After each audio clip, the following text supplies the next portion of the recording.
never rests. Careless in the sky. What a thrilling time to be alive. Good Thursday morning. It is the Georgia Show. I'm Jake Rowe. He's Palmer Times. We are from DawgsHQ. Palmer's got the mirror on the wall. Who's the fairest of them all? Right behind him, right over his left shoulder to our right. We may have to do some experimentation with that thing. It looks like there's some evil in that mirror, Palmer. Yeah. It's the house that raised me, so there's got to be something wrong with it. Okay, it's not evil then. It's just maybe a little goofy, maybe a little weird. So we listen, Thursday show, last technical show of the week. If you want to consider Sunday, Sunday will be our last show before the start of spring practice. We might get to you Tuesday morning before Georgia begins media day. I guess we'll have to. So that Tuesday morning, I just got the Tuesday scaries. That just kind of made me a little worried about how we're going to fit all that in. But anyway, we're here with you here this Thursday. We got a lot to talk about. We want to get to something Palmer's been writing about this week, which is breakout players for Georgia this spring. I hope Palmer and I can get into a knockdown, drag-out argument here. With him being in another state right now, at least we won't fight. We tend to throw hands whenever we get in a good shouting match with each other. But I don't think we will over this here live stream. But we also want to get into Nick Saban's comments to Chris Lowe about NIL, about transfer, about that combined with his age, combined with probably a bunch of other factors is why he got out of the game, and kind of bring that back to Georgia and college football as a whole. But Palmer, listen, you wrote this story. You've got a lot of guys in there as far as breakout candidates. Let's first talk about this. What's a breakout candidate for spring? Like, I mean, it means something different to everybody. But what do you consider in your mind? What is a breakout candidate for spring? Yeah, in all honesty, I probably should have used the word breakthrough more than a breakout, because the way that I kind of approached it was, guys that have a chance to really make a jump from where they were last year to being a major contributor to Georgia in 2024. Whatever that looked like for them in 2023. Some of these guys were guys that were playing a role. Some of these guys didn't see the field at all. Some of these guys were at other schools. We had a couple transfers in there that have a chance that, I think have a really good chance to make a jump and be major contributors for Georgia, as opposed to where they were. And I think that there's a lot of guys. I mean, I went 5 on offense, 5 on defense, but there were a lot of guys that I mentioned in here. A couple of these positions I wanted to put, this player A / player B, but then I was like, well, then that doesn't really, hit the criteria of 5 potential breakout Bulldogs. So I kept it to 5 on both sides of the ball. Me, I like to cheat the system a little bit, but I stayed true to it there. We've got 10 breakout Bulldogs that I think could have a really big spring, 5 on each side of the ball. So, in order to kind of lay this out a little bit, and I'm not trying to do this like a SEC champion, SEC schedule, rollout where they just like, and who's next? Let's look at 2023. Who would you have considered a breakout candidate? I've got a couple of guys in mind, but and I'll go ahead and say one. Julian Humphrey. I feel like Julian Humphrey was a little bit of a breakout / breakthrough guy last spring because you're saying going back to last spring. Like in hindsight, who okay. would you have considered a breakthrough? I would have considered Julian Humphrey one of those guys because in a way, I mean, it's not that he can't break through even more this spring, but to me, I went into spring drills last year thinking, hey, it's Kamari Lassiter and it's Dalen Everett. And then there's a big gap, and I don't really know that he's going to be a major factor. And then all of a sudden, you kind of start hearing during spring drills like, "Hey, Julian Humphrey's getting some first team reps." And I will say this though, and I hope we're not counterproductive to Georgia here. but you'll hear a lot about guys getting first team reps during spring.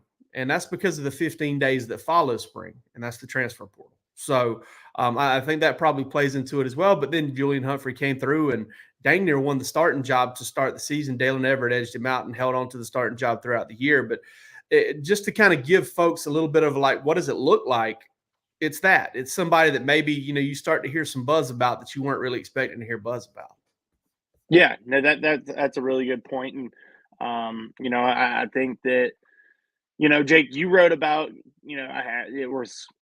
I don't know what the number ended up being, but guys that could make a jump with the new coaching staff on the offensive side of the ball. And, a lot of those guys would be in the same category of, hey, they're a little bit of a fresh lease on life, a chance to, change something up. And, whatever that change may be, maybe it results in new outcomes type deal. Yeah, no question. And that time I didn't start talking before I unmuted myself. I was trying to find that article where you that you mentioned, and that number came out to be 5. How in the world do we always end up on 5? Who does that? 3 and 5. I mean, how does that happen? But yeah, most of those guys were wideouts. Going back to James Coley's background, obviously wideouts and running backs, were the two positions there. That's an interesting way to look at it too, is, you start to talk about the fact that Georgia's got 2 new voices on that football field. James Coley's high four new voices. Oh, yeah, that's right. Think about the defensive side as well. Yeah, I didn't even think about the 2 new. They've been hired for so long. I feel like that. Yeah. That they got 2 new, voices on each side of the ball. I feel like the offensive side will probably be impacted in terms of our discussion of breakout guys from the new hires than maybe the defensive side of the ball, simply because both of those defensive coaches are in the secondary. Georgia does return 2 starters in the secondary, 2 of 5, I guess, and 2 other guys that got some significant action. I think we all know Dalen Everett, Julian Humphrey, Daniel Harris are going to have a leg up on everybody else when it comes to those cornerback positions. And really what you're trying to figure out there is star and safety. And both of those guys are going to be kind of under Travaris Robinson, T-Rob's, deal. But looking at the offensive side of the ball, I mean, you've got some guys, and, I'll mention the guys I talked about in that story because it's been out for a while. Andrew Paul and Roderick Robinson were my running back guys. I think Roderick had a really good bowl practice. I've been told that he's kind of trimmed down a little bit. Kind of maybe lost around, 8 to 10 pounds, which I think will be good for him because he's such a big guy to begin with. Andrew Paul is a little bit of a cheat because he's going to be a year removed from that ACL injury. And pretty much every guy kind of steps it up whenever they have spent a full year, kind of getting over that injury. I also looked at receiver Colby Young when I look back at James Coley and what James Coley did as wide receivers coach and an offensive coordinator. Sorry, I know that's, like talking about, bad times in the history of the world. Shivers just went down everyone's spine. Yeah, Jake. yeah. Thinking about James Coley as an OC. But Georgia did put a much better offense on the field when Lawrence Cager was out there. And that's who Colby Young reminds me of. You also look at what, James Coley did some good things with George Pickens that year. Big George Pickens, another big wideout. Look back to Javon Wims and James Coley's work with him as a wide receivers coach and how he developed from 2016 to 2017. So that JJ Holloman. Who's that? JJ Holloman. Yeah, not quite as big. JJ was probably more. But the way that they used him with that back shoulder fade was a big-bodied receiver, type move.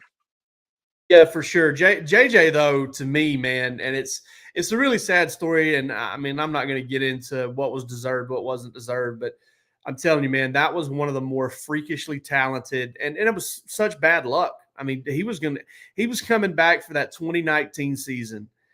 I'm telling you, you add J.J. Holloman into that receiver room, and Georgia looks a lot different, man. Georgia looks a lot different because he's a freak. He is an absolute freak. Ran well, jumped well. I'd love to see what he could do at the combine. I mean, he's a guy that probably could have gone to the combine and jumped 41, 42 inches. I mean, he's an absolute freak show. And, But I also pointed to Arian Smith. I think Arian Smith could just benefit from kind of like a new set of eyes, a new set of expectations, a new set of anything. Rusty and I have actually talked about him a lot on this show because you never ever ever give up on somebody with a skill and he has more than that. I feel like because he's shown some wiggle too with a skill that Arian Smith has, that like speed that you just can't teach. I mean, it's rare. Still the fastest football player on Georgia's team. Still one of the fastest players in America. So I think he's one of the guys. And then Anthony Evans is another one. And I kind of maybe reached a little bit there, but I hearkened it back to Isaiah McKenzie and James Coley's work with Isaiah McKenzie back in 2017 when McKenzie had his best season. I think 16. What did I say? 15? You said 17. Okay. All right. Well, I missed it bad. Anyway, back to 16. Hey, you want to talk about offenses looking different? If Isaiah McKenzie could have stuck around for another year, that 2017 team looks a lot different with him around. But Anthony Evans, I think, is a guy that you can kind of harken back. They're probably faster than Isaiah McKenzie, not quite as shifty, but almost diminutive guy there in the slot who can do some really good things for you. But let's get back to you. Give me one breakout player on offense that would kind of meet that. I mean, since we brought up one guy, that Julian Humphrey style of criteria. Yeah, I mean, I did mention a couple of those guys that you did as well, and I think the one that I will go with. There's two that I'm thinking about. The one that I will go with is Roderick Robinson, though. Okay, you were over there rubbing your chin, getting high on your own supply there, reading your own story. I think you maybe yourself. I don't know. You got that's a good story. That sounds really good. Who stud wrote that? No. I'll go with Roderick Robinson because I think that you look at Georgia's running back room, and to me, it is one of the bigger questions on this offensive side of the ball, where there's not a ton of questions in general because you've got a returning quarterback, you've got depth at wide receiver, you've got 4 out of 5 4 linemen with starting experience, and you feel good about the group because of how much Georgia has been able to rotate at that position. And then tight end, you've obviously don't have Ben Urasek this spring, but you've got Oscar Delp and you've got some talented guys there as well. I think running back is probably Georgia's biggest question on the offensive side of the ball, and that to me that's where there's a chance for a breakout guy, and there's not a ton of options there either. Because Trevor Etienne is one that you're slotting in, feeling very comfortable that he's going to be their number one option. But after that, you're looking at either 3 true freshmen, 2 of whom aren't there this spring, Cash Jones, or Roderick Robinson or Andrew Paul. And so, I very easily, that was one of those positions that I thought about putting, Roderick Robinson / Andrew Paul, because you can make the same argument for both of them. But Roderick being somebody that showed a lot early on in Georgia's season last year. Keep in mind, Daijun Edwards was out for the first few games. Kendall Milton was banged up for the first few games. And so Roderick was a part of that running back rotation. They didn't have Branson Robinson. They won't have Branson Robinson this year. And so Roderick, as a true freshman last year, early on, was getting some meaningful snaps and was very much a part of that rotation. And so, scored a touchdown in each of the first 2 games. To me, I think that, he in that third game, he suffers an ankle sprain that sidelined him for a little while and set him back. And by the time that he was fully healthy, so too were Daijun Edwards and Kendall Milton. And Georgia didn't really need, they used that third running back, but it was Cash Jones or it was Dylan Bell. It was more of a gimmicky type thing than it was a traditional, third running back in Roderick and Andrew. And so both those guys have a big chance, but I'm really high on the potential that Roderick Robinson has there. I think that if he didn't suffer that ankle sprain in week 3 and he didn't miss so much time midseason, Georgia might feel a lot better about its running back position, or Georgia may feel great about it. I don't know how Georgia feels. I don't feel great about Georgia's running back position right now. But I think that, maybe I'd be feeling a lot differently if we had seen, a full, 12-game regular season out of Roderick Robinson instead of just playing in, I think he played in 3. Yeah, I would look at it. I still feel really good about the position because I feel like Andrew Paul will be coming, that full year back. I do. I've heard enough at this point from a lot of different people about how good Roderick was in bowl practices. You got Trevor Etienne, which is a massive pickup, and I love these new guys at Georgia. I mean, you bring in Chauncey Bowens during the spring, and he's going to have a chance to compete. Nate Frazier's a guy that I think Georgia could use similarly to the way that they used DeAndre Swift back in 2017. Use him on some jet sweeps, use him on some specific plays. Not necessarily one of those situations where he's in the game, he's getting the ball. But maybe he's in the game and he's kind of an option to. And listen, there's something that folks need to know. I was talking with Matt Godwin about this a good while back, and there are certain schools, and I'm not going to give them all away here, that Georgia loves to recruit from because they feel like their players are more ready to come in and play than other teams. And one of those is Modern Day High School out in California. There's a reason Georgia went after, in addition to the fact they were just really good players. There's a reason Georgia went after, Nate Frazier, Brandon Baker, and Aiden Breland from out there, is because, those guys, they feel like, and they made them massive targets, whether there were better players on the board or not, and due in large part to they love the way that they prepare their high school players. And I'm interested to see how that works for Nate Frazier, who's going to get in June. I'm going to flip over to the defensive side of the ball. And Palmer, when I look at that side of the ball, I really think if he can stay healthy, and man, he looked bad at times last year. He had some moments where he looked good, but he had some struggles. But I think I know where you're going. Raylan Wilson is my guy. Maybe you thought I was talking about C.J. Allen, No. or who were you thinking? Interested to hear this. I'll let you finish this point, and then I'll talk about this guy. But Raylan Wilson is a guy, man. I mean, obviously C.J. Allen's a really good player, but I've talked to a few people that, when you look at last spring and you look at kind of what Georgia saw early on from these two guys, that Raylan Wilson was probably the Andrew Paul to Branson Robinson, right? It was not necessarily – Branson Robinson was more highly rated, and Raylan Wilson was more highly rated, so they don't connect in that way. But if you're comparing two guys at the same position and one kind of jumping out a little bit ahead, I feel like Raylan Wilson, based on everything I've heard, kind of jumped out a little bit ahead of C.J. Allen last year before he got hurt, and C.J. Allen got all those reps and got ready to play. So I really, really think that Raylan Wilson's a guy that can do some good things.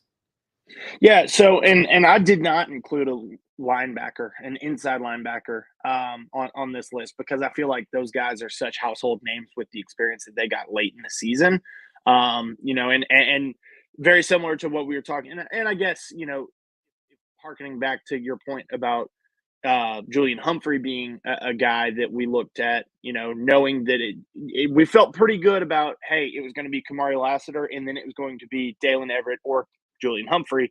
I guess you got to throw Nyland Green in there as well, former 5-star that was still on campus, but those two guys he was definitely in the competition for that job, especially during spring and early preseason camp. 100%. But that being said, I think that you kind of look at this year's inside linebacker spot the same way that you looked at last year's cornerback spot. Hey, your Kamari Lassiter, your guy that you feel really good about, has starting experience going into the year. That's Smile Munden in this year's inside linebacker room. And then you've got two guys that are competing for a starting spot, both of whom are probably going to play a big role in C.J. Allen and Raylan Wilson. I feel pretty good that it's going to be C.J., given, again, the fact that he got the starting experience last year. But you're right, Jake. I mean, Raylan is just as talented, if not more talented, and could make a jump. I did not go with a linebacker there. I've got a feeling, by the way, and I got a feeling we're going to have some more reporting on this, I think, but I got a feeling we're going to see a ton of C.J. Allen and Raylan Wilson this spring. Smile Munden coming off of that foot injury, didn't play in the bowl game. I got a gut feeling on this, and I'm doing some digging on it, but I got a gut. You've got a sneaking suspicion he's going to be on the injury Smile report. Munden's going to have some limited spring action. That they're going to. I can see that.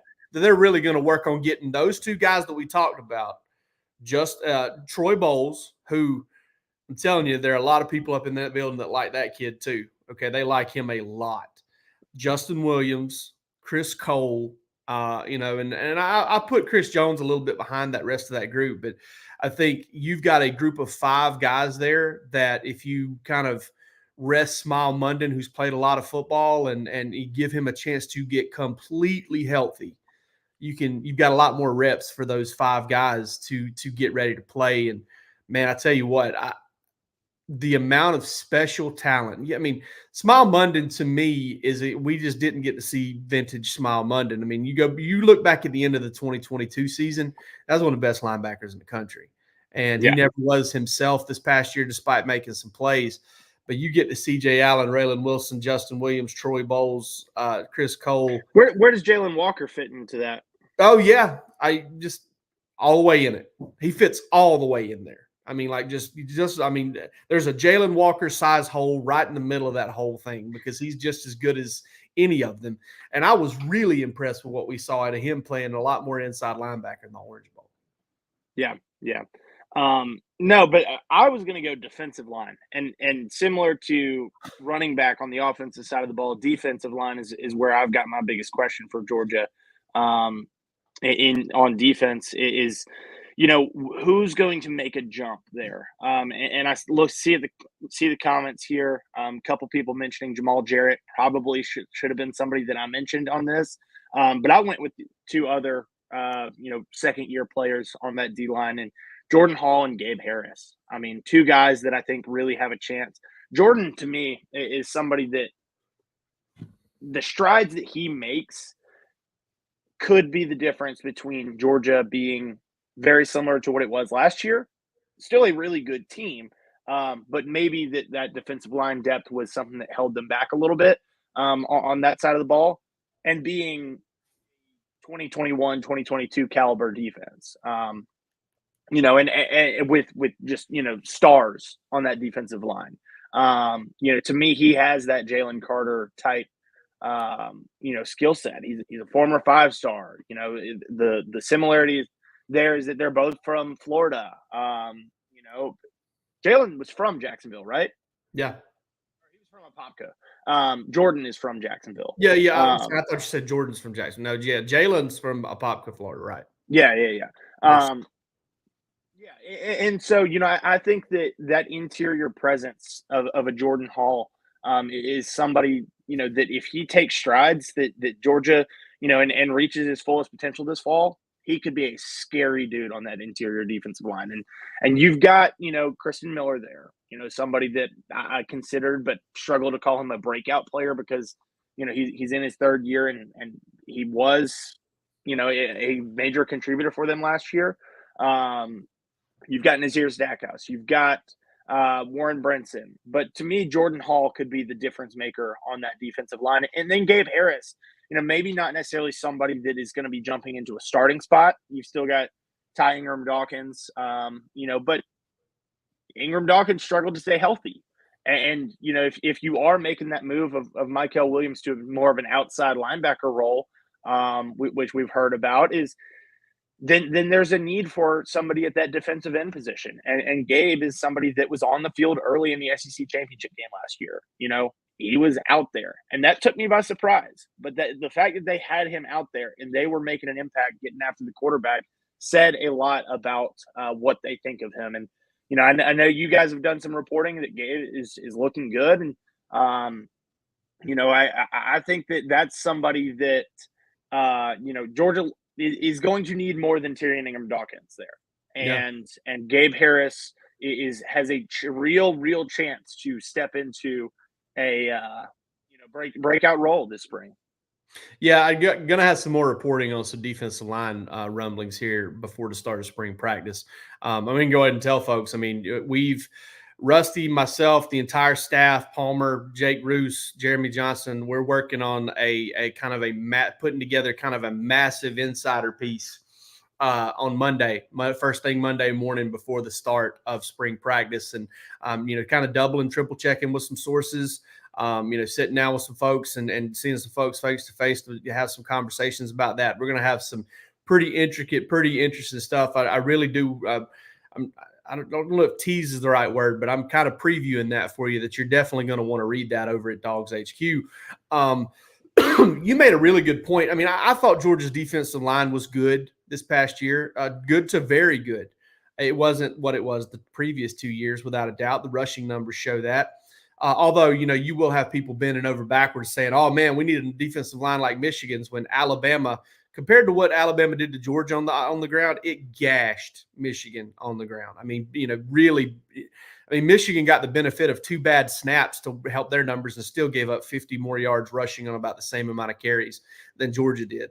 But ultimately, Georgia – I think there are multiple elements that go into Georgia's defensive line being better. One of them is one you mentioned, Jordan Hall. The development of Jordan Hall, Gabe Harris, and the development of Christian Miller, who did play a bigger role last year, but getting better is a big thing. Warren Brinson becoming a better run defender, Nazir Stackhouse returning to 2022 form, and finding a way to get something out of Xavier McLeod this year, finding a way to kind of get him involved and get him something there. And then again, you've got Jai Jarrett too. So, and I'm not even sure that Georgia is completely done on the defensive line. I think if the right guy enters the portal in that 15-day window post-spring, that Georgia will get involved there. But that is, listen, I think that's everybody's. I would honestly, though, I might would put defensive back and filling those 2 spots with 2 brand new starters, star and safety. Listen, you lost your leading tackler for a loss and interception leader in Tyke Smith. You lost Javon Bullard. And, leader in nothing, but everybody knows how valuable Javon Bullard was for that defense. And I'm a little bit concerned about that spot. I'm not concerned about defensive line, because I think that Georgia will at least be as good as it was last year, which in my mind is good enough to get it done. And by every measure should be better, because you've got a bunch of guys getting a year older and a year better. But I'm concerned about there being 2 just wide open, very little experienced defensive back spots there. And that's just kind of where my concern lies. And obviously, Jonel Aguero will be one of those guys. And I totally see what you're saying about the experience on the defensive back end of that defense. But to me, the talent that is going to be replacing those positions is much greater than the talent that there is on the defensive line. And so, that's where a Jordan. Well, you were just talking about a 5-star Jalen Carter-esque player stepping up after being. And that's where it is so important for him to be that. Yeah. Is the point is that he is that kind of a player, but he didn't play to that as a freshman. And look, he was a freshman, and that's where I thought you were going when you said, hey, there were times where he flashed it, there were times where he was awful. That's where I thought you were going. Yeah, I look at it. I just don't see how you lose Kamari Lassiter, Javon Bullard, and Tyke Smith and don't experience a pretty substantial drop. And this is that knockdown drag out fight. This is it. You cover your face. I'm pushing back on something that you're saying. Hey, is that a surprise? No, not at all. Not at all. But Palmer's got Palmer. If you guys didn't know, Palmer's oppositional defiant. It's just kind of who he is. But no, listen, I think they do have a lot of talented guys back there, but I also worry about, you look at the schedule, and the front may help with this, like, Michael Williams, Damon Wilson, and maybe becoming a better pass rush team can help Georgia with this. But you look at the schedule, and while I don't think Alabama quite has the tools to really get after a bad secondary or a secondary that's growing up, I do think Texas and Ole Miss, 2 teams on the road, do have that ability. And we'll see kind of how that plans out. All right, Palmer, we ran along on that. So let's get at this Nick Saban thing and talk about it for a minute. And none of what he said surprises me. I do think folks are going to read into it. I was listening to Ryan Russillo talk to Albert Breer the other day, and he was talking about how we may be making a little bit too much of this. Oh, all these coaches want to go to the NFL. They always have.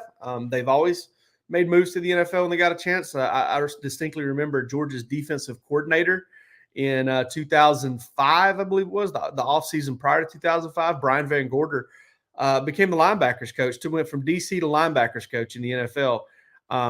just to get to the NFL. The NFL has always been a desirable position, even before NIL. Matt Godwin told us that it was the country club. But Nick Saban told Chris Lowe, I thought we could have had a hell of a team next year, talking about 2024. And then maybe 70 or 80% of the players you talk to, all they want to know is two things. What assurances do I have that I'm going to play, because they're thinking about transferring? And how are you going to pay me? Saban recounted. Our program here was always built on how much value you can create for yourself in the future, your personal development, academic success, and graduating, developing an NFL career on the field. So I'm saying to myself, maybe this doesn't work anymore, that the goals and aspirations are just different. And it's about it's about how much money I can make as a college player. Now, listen, I'm all with, I know for a fact that Nick Saban's in the ballpark on 70 to 80%. And I know that because I know for a fact that over half of Georgia's roster was in Kirby Smart's office this offseason about transferring, about NIL. I know that. And there were some players, dude, let me tell you, there were some players that were in there for, if you go like over a 3-week period, in there 10, 11 times. Like, hey, listen, somebody's tampering at the transfer portal. Somebody's talking to me and I say tampering, knowing that everybody does it. I'm not pointing fingers at anybody, but hey, somebody's coming. I'm going to need some more money. And can you meet this number? Yeah. Okay, cool. Handshake. Okay. You come back 2 or 3 days later. I need a bigger number.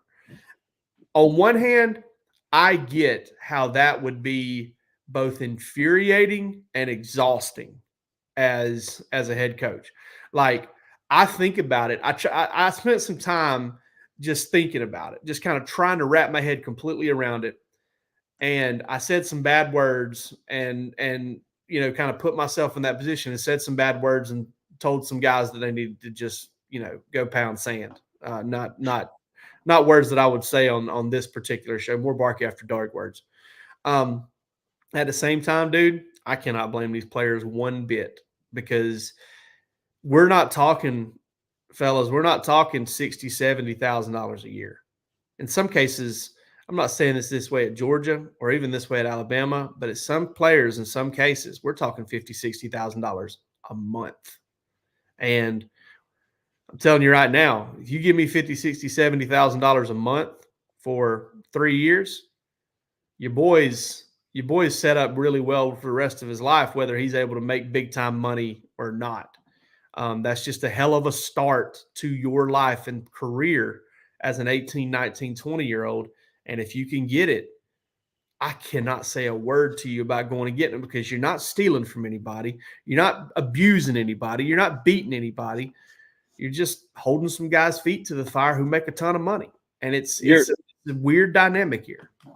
You're using the system. You're using the once in a lifetime opportunity that you have to be a part of these national programs that have the love and support, financial support of people that will pour that money into your pockets as a player. And I do agree. It's exhausting just thinking about having all those meetings and Kirby talking about it being an open door policy for him, and that was something that they had before the SEC championship game, so that they weren't thrown off after the SEC championship game when players started to go into the portal. So those meetings were not just those meetings that Nick was having. That wasn't just post Rose Bowl, post getting back from Pasadena. Those meetings have been happening probably since October, November. I know Alabama's got a bye week before playing LSU, similar to how Georgia has the bye week before playing Florida.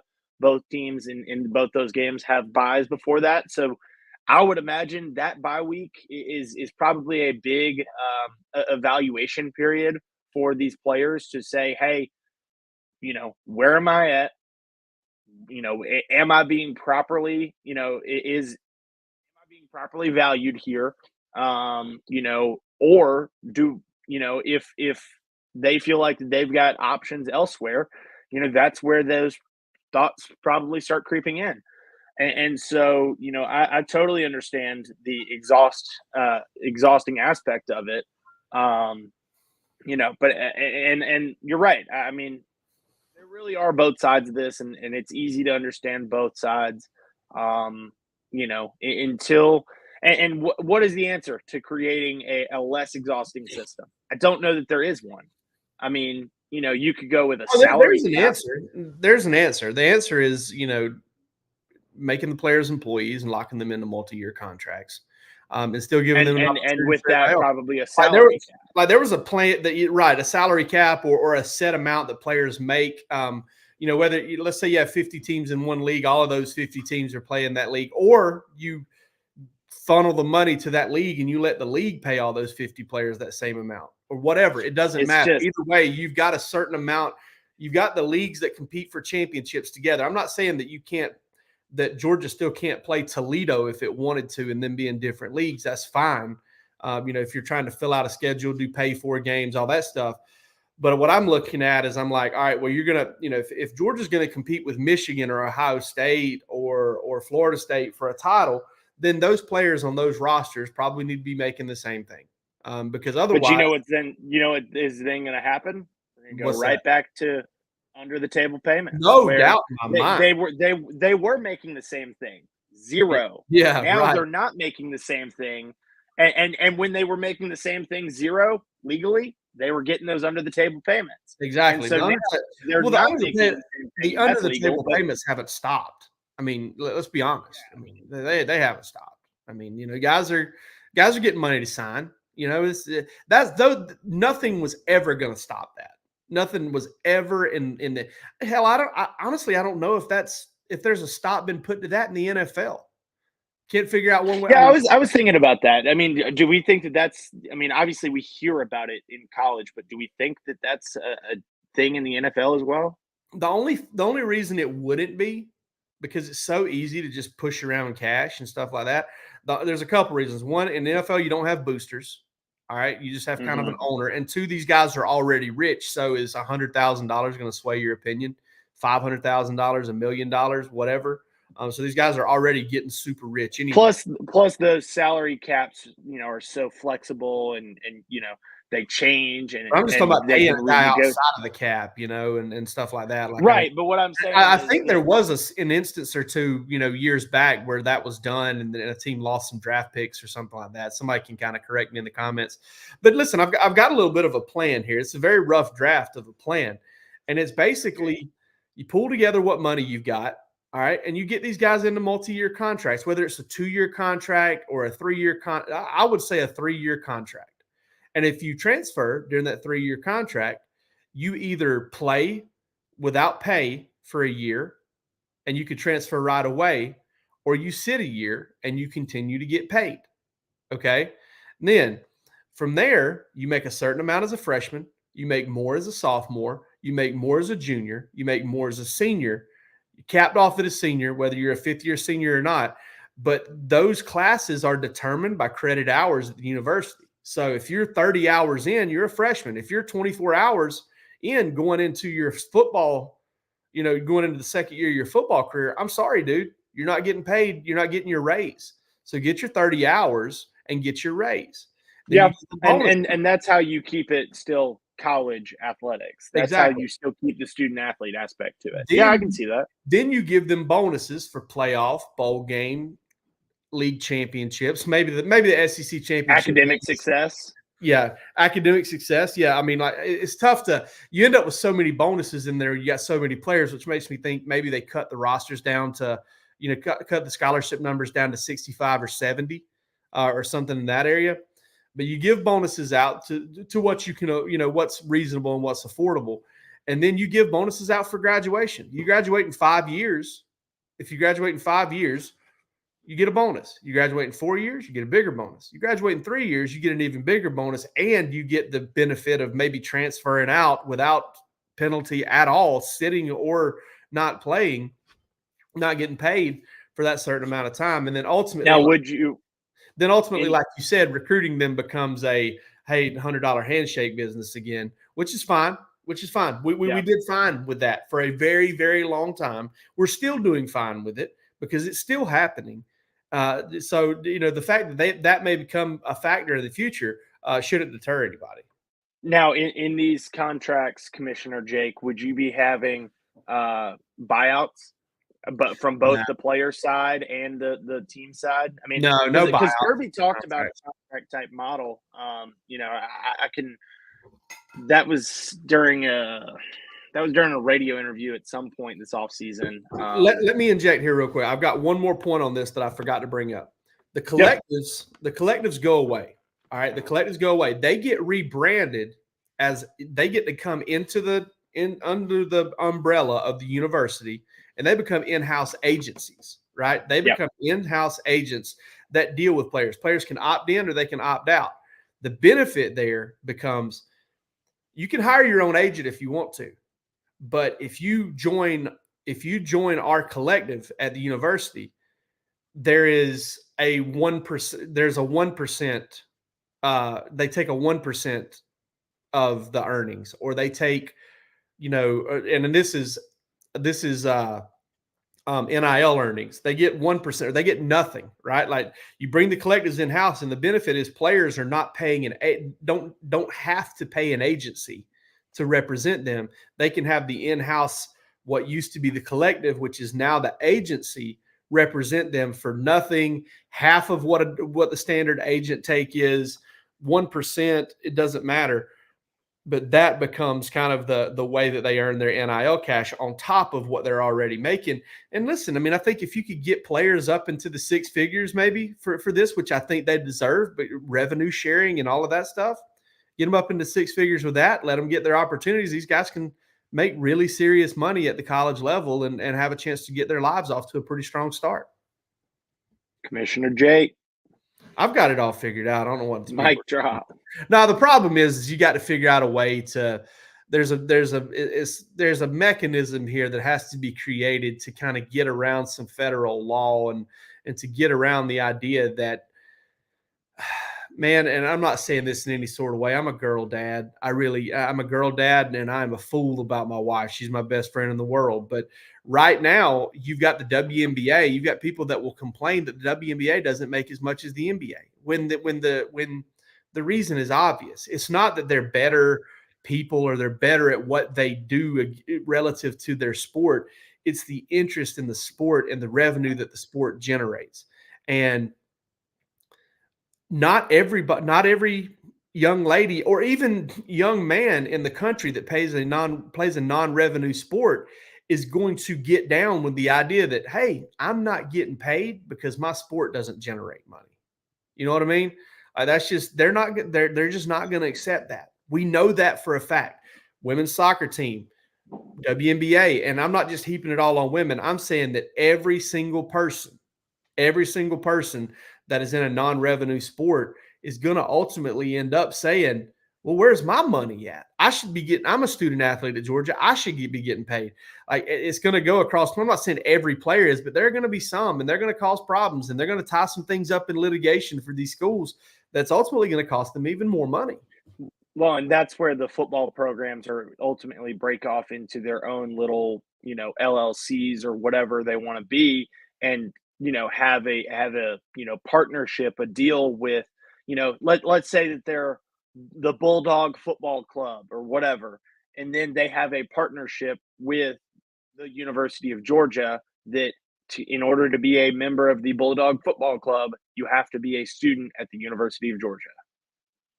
Something like that. I mean, I don't know how it works. And then you get into the whole, ifs, ands, and buts of, all right, well, how do these non-revenue sports get funded now? Because and that becomes a real serious question. Maybe the football program donates back.